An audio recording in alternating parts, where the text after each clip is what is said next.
যে আমাকে আল্লাহর নাম্বার দিবে তাকে আমি 50,000 টাকা দিব। আল্লাহর নাম্বার? আরে কি আল্লাহর নাম্বার? আরে আল্লাহর নাম্বার?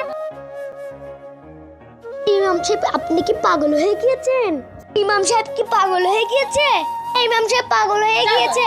আমি পাগল হইনি, আল্লাহর নাম্বার আছে।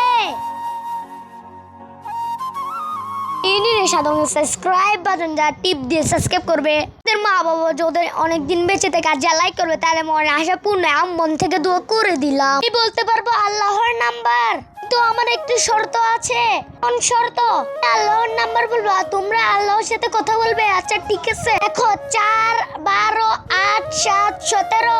আরে এই নাম্বারে তো কল যাচ্ছে না, এটা তোমরা বুঝতে পারোনি? সূরার নামাজ 4 রাকাত, জোহরের নামাজ 12 রাকাত, আসরের নামাজ 8 রাকাত, দিবের নামাজ 7 রাকাত, চারের নামাজ 17 রাকাত।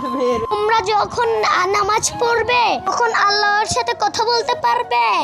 আমরা এখন থেকে নামাজ পড়বো। ভিডিওটি ভালো লাগলে কমেন্টে মাশাআল্লাহ লিখতে ভুলবেন।